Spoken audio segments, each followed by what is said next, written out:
anak muda, hari ini ketemu lagi sama Farid di Indonesia Podcast Show by Radio Pemuda FM. Dan hari ini Farid gak sendirian guys, tapi kita ketemu lagi dengan salah satu narasumber terhormat. Kita masih berbicara soal pandemi. Tapi kalau di episode sebelumnya kita ngomongin soal bagaimana caranya meniti karir, develop diri di tengah-tengah pandemi. Tapi saat ini kita akan obrolin kupas tuntas habis soal salah satu kebijakan pemerintah, yaitu selalu pakai masker, di mana itu adalah bagian dari solusi mencegah dan juga menahan alur penyebaran dari COVID-19. So hari ini Farid nggak sendirian, sekali lagi kita kedatangan tamu terhormat ya, salah satu tim khusus staf presiden, Cakra Yudi Putra. Halo Cak, selamat siang. Halo Cak. Farid. Selamat siang. Udah sore nih kayaknya. Oh iya udah sore ya, udah nggak siang lagi ya. Itu boleh agak deketan Cak? Gue jadi kemana? Enggak ada deketan ke mic. Oke, iya. Ya, siap.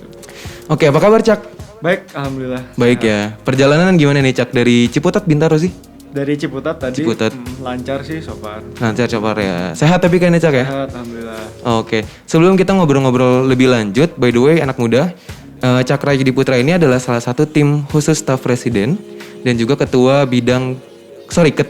Gcraft ya. Ketua bidang 7 Gcraft. Ketua bidang 7 Gcraft. Oke, boleh tahu nggak Cak di staf khusus presiden, lu job desk-nya ngapain aja? Terus selama pandemi terutama udah berjalan, keganggu nggak sih proses kerja dan lain-lain gitu? Oke, sebenarnya kalau di kegiatan gue di staf khusus presiden baru mulai sejak kan baru dilantik staf khusus presiden tuh November 2019. Nah, gue baru join di bulan-bulan Januari Februari. Gak lama setelah itu kita udah nyusun plan semua Maret Covid. Oke. Ya kan?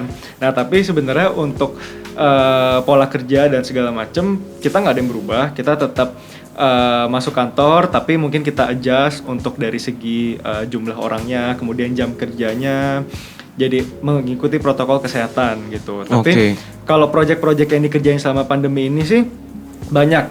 Waktu ini kan berjalan COVID udah dari Maret. Iya. Waktu itu kita ngegerakin campaign namanya Tunda Mudik. Tunda Mudik itu jadi campaignnya sekitar bulan Mei, itu ngajak teman-teman semua untuk tidak mudik ke kampung halaman. Alasannya kenapa? Karena mudik ke kampung halaman ini kan rata-rata mobilisasi orang kan dari kota besar pulang ke kampung halaman, ke ya kota-kota yang notabene kecil. Nah, concern kita adalah gimana biar penyebaran COVID ini nggak makin melebar, apalagi sampai ke kota-kota kecil yang notabene fasilitas kesehatannya kurang. Betul. Makanya kita menjalankan campaign itu dan alhamdulillah secara statistik berhasil menurunkan angka penyebaran COVID. Bukan angka penyebaran COVID, angka dari pemudik ke kampung halaman.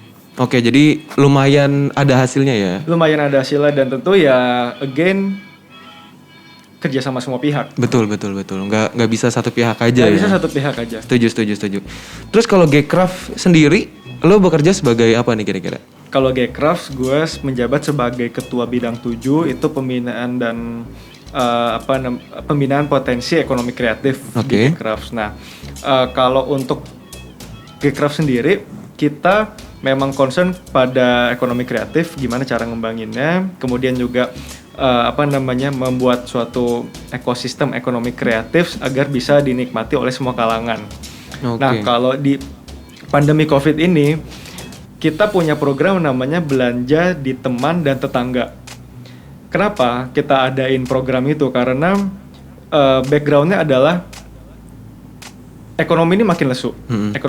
Mungkin teman-teman kalau dengar kita menuju resesi, kemarin di kuartal 2 kita udah minus, kemudian di kuartal 3 sudah akan diprediksi mengalami resesi, kita minus lagi. Nah, itu apa yang bisa menyelamatkan kita semua, yaitu kita belanja di UMKM kecil. Betul. Kita belanja produk lokal, kita belanja di teman-teman dan tetangga kita. Even misalnya itu mahal dikit, mahal 10.000, mahal 15.000, ya itu hitung-hitung kita ngebantu teman gitu. Kadang ya mungkin kita ya nalurinya kan maunya yang paling murah selalu gitu kan. Tapi ya itu again karena ini di pandemi COVID, kita harus ada jiwa gotong royong, kita harus bisa berempati sosial ke teman-teman semua.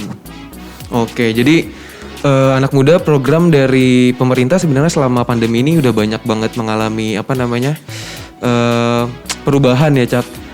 baik dari penyesuaian, penerapan dari eksekusi program kerjanya sendiri dan lain-lain. Tapi kita sama-sama berharap bahwa pandemi ini bisa sama-sama kita tekan, sama-sama kita selesaikan, at least penyebarannya bisa ketahan lah ya. Betul. Nggak tambah lagi. Sekali lagi thank you buat Cakra sudah hadir di tengah-tengah kita. Dan anak muda, hari ini kita akan bawa temanya Indonesia lawan COVID-19, selalu pakai masker. Boleh jelasin dikit dulu nggak, Cak? Ini kan salah satu program kerja lu juga ya. Selalu pakai masker itu campaign apa sih? Dan kenapa ini jadi fokus pemerintah buat disebarluaskan ke masyarakat? Oke, jadi backgroundnya adalah gerakan selalu pakai masker ini adalah program yang diinisiasi oleh staf khusus Presiden Angki Yudhistia, di mana gue salah satu sebagai tim dan project leader dari gerakan selalu pakai masker ini. Kenapa harus kita sebarluaskan imbauan untuk selalu pakai masker ini? Karena sudah terbukti di jurnal-jurnal dunia, penelitian-penelitian bahwa masker mampu mengurangi penyebaran droplets, baik itu partikel besar maupun partikel kecil sebesar 75%.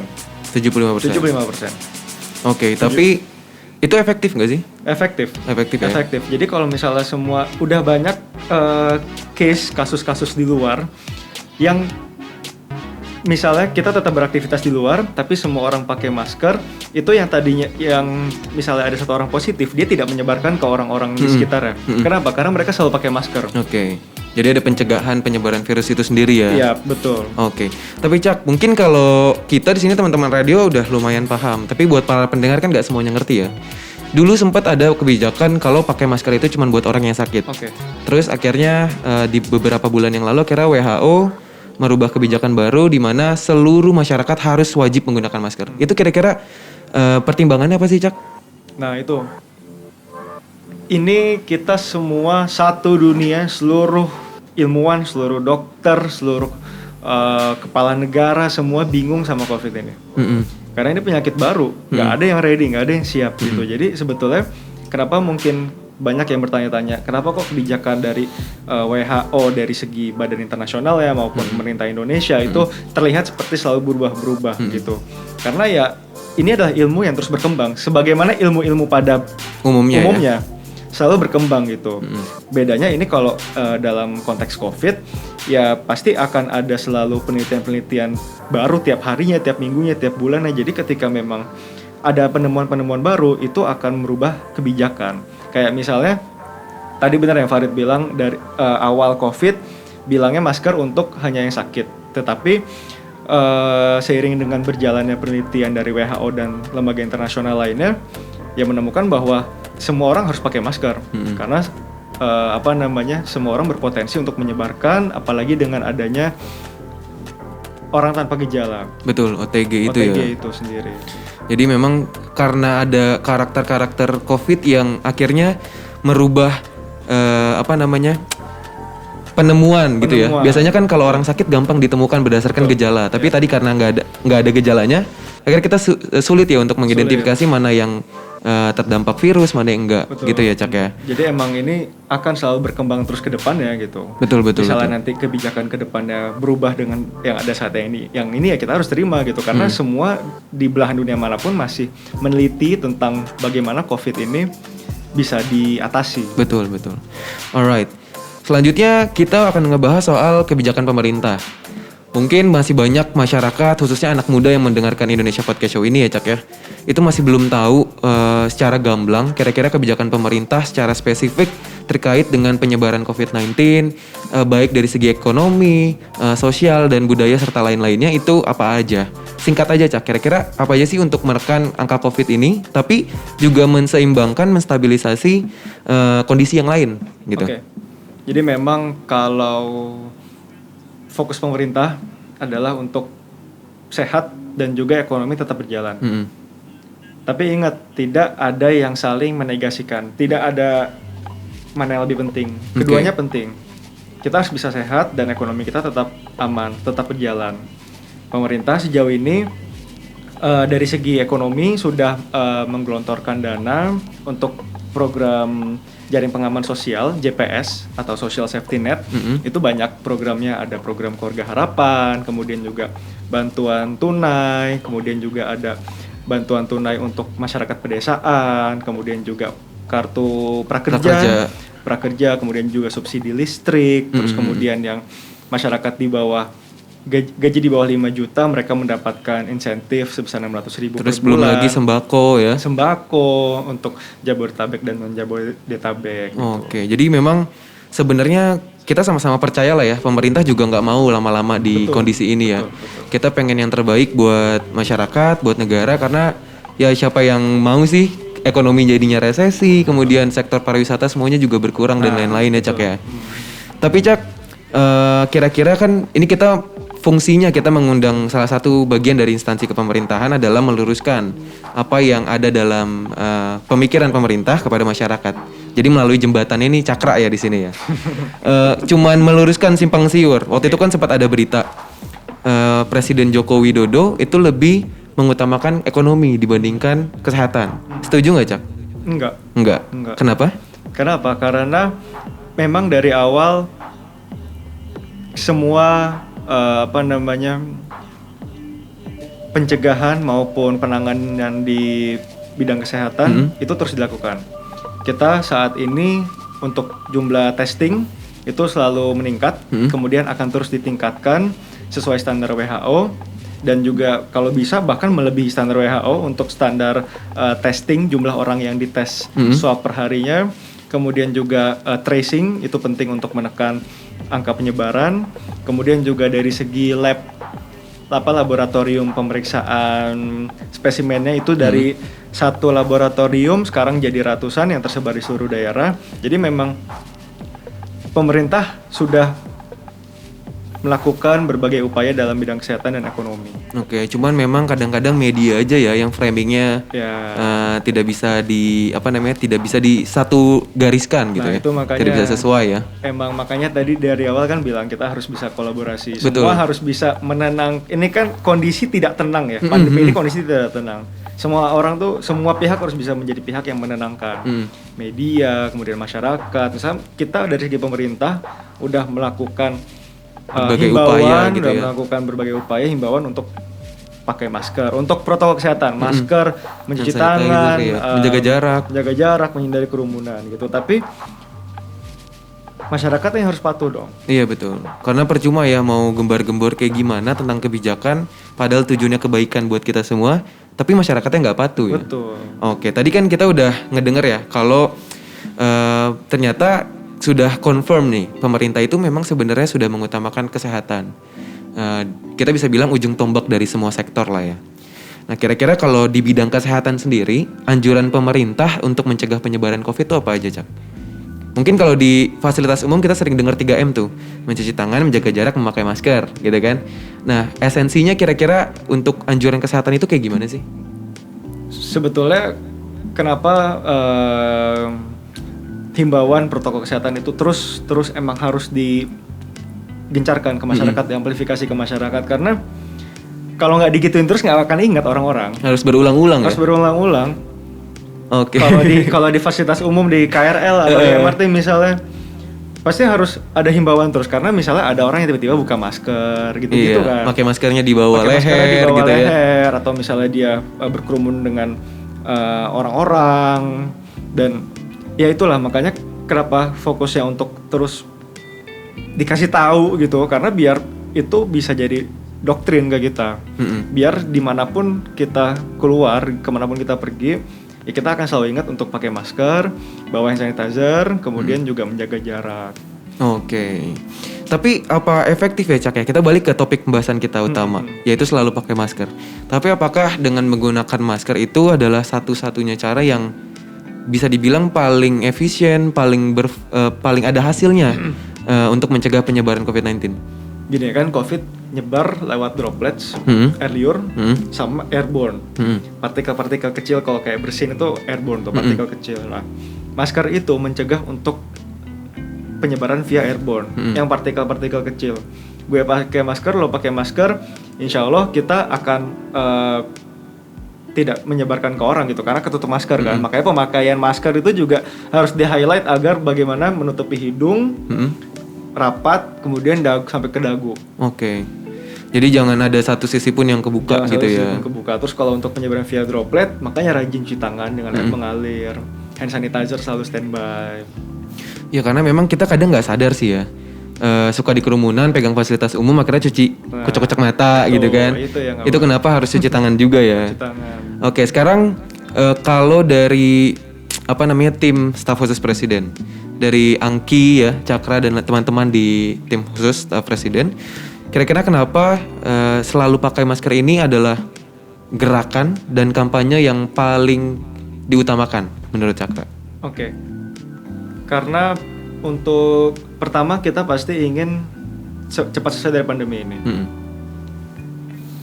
Maka dari itu khusus target utama dari gerakan selalu pakai masker ini adalah pertama bentuknya himbauan ke masyarakat bahwa kita belum selesai dari pandemi ini.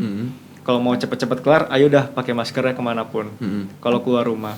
Terus kemudian kedua, target utama pembagian masker ini adalah untuk teman-teman penyandang disabilitas dan kelompok rentan lainnya. Oke. Gitu, karena teman-teman penyandang disabilitas selama ini, terutama dalam pandemi COVID, mungkin kurang akses untuk mendapatkan informasi dan kemudian mendapatkan fasilitas-fasilitas kesehatan lainnya. Nah, ini yang berusaha kita untuk gencarkan juga lewat teman-teman mitra distribusi di berbagai daerah.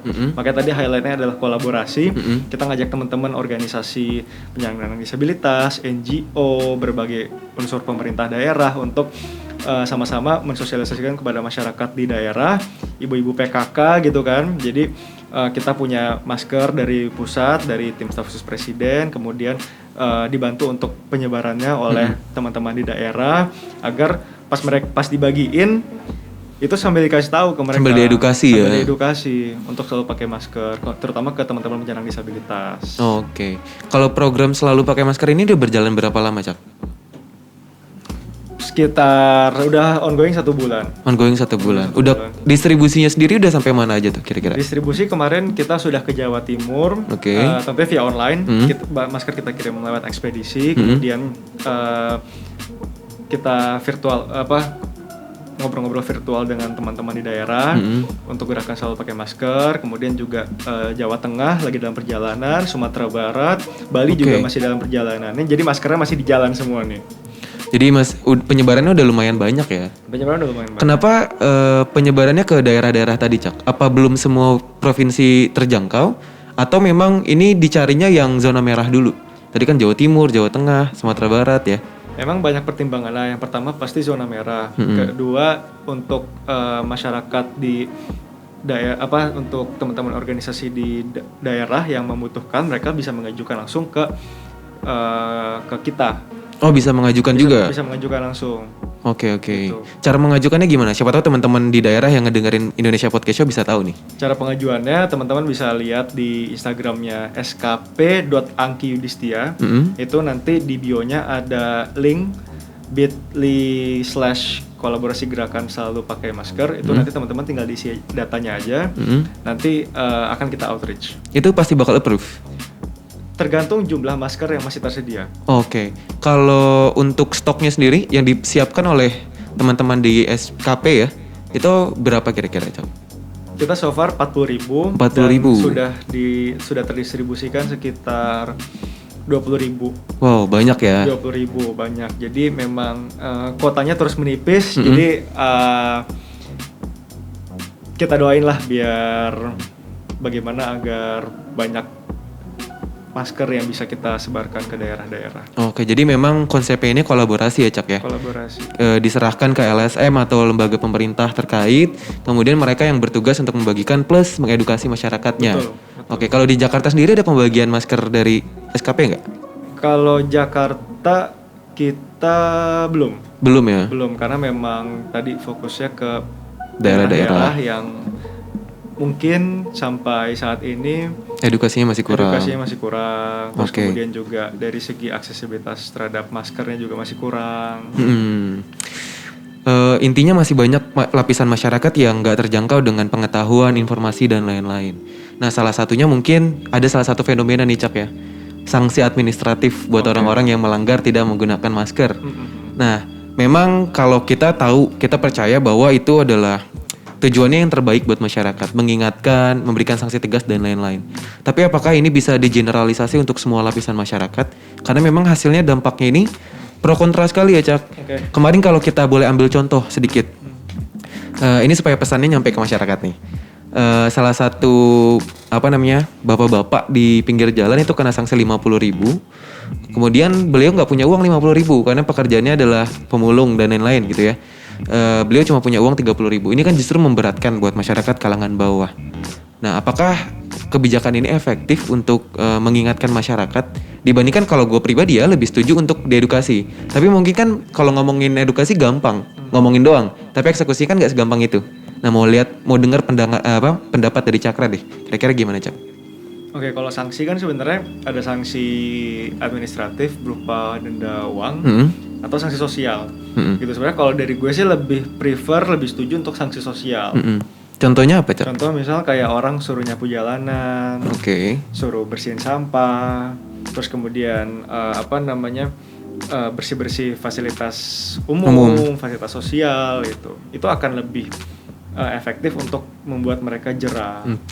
Dibanding kalau uang ya tadi di satu sisi memberatkan si kalangan bawah walaupun itu memang kesalahan mereka untuk pakai masker ya. Benar. Iya. Sebenarnya kita nggak bisa ada pembelaan sih buat orang yang bersalah ya. Betul. Jadi memang kalau memang salah ya nilainya salah gitu, nggak bisa dibener-benerin. Cuman kan kita ada ada pertimbangan sosial, pertimbangan nurani maksud gue terkait adanya sanksi administratif tadi. Tapi sebenarnya kalau itu sanksi administratif, apakah ini kebijakan pemerintah daerah atau dari pusat? Kalau ini dari pemerintah pusat dan daerah. Oh, jadi memang ada kesepakatan ya? Ada kesepakatan. Oke. Itu udah pasti Cak kena sanksi administratif. Jadi kalau untuk implementasi sebenarnya balik lagi ke pihak yang menjalankan, pihak yang implementasi gitu, karena di sini staf khusus presiden memang tidak ada hak untuk mengintervensi sampai implementasi gitu. Oke. Sebetulnya kalau sanksi ya tadi yang gue bilang bahwa ada sanksi uang dan sanksi sosial gitu. Jadi sebetulnya yang perlu digalakkan adalah pencegahannya itu sendiri ya. Iya, jadi kalau nggak mau kena sanksi ya pakai masker, apa susahnya sih? Dan, gitu dan harusnya juga pakai masker untuk kebaikan sendiri. Betul. Bukan karena takut ya. yang lucu gitu, banyak orang-orang yang lagi nongkrong pinggir jalan di coffee shop, roti bakar gitu ya. Tiba-tiba ada satpol pp atau polisi yang lagi ada operasi gitu kan, ngelihat razia dan lain-lain. Akhirnya pura-pura pakai. Karena gue waktu itu pernah ada kejadian lucu.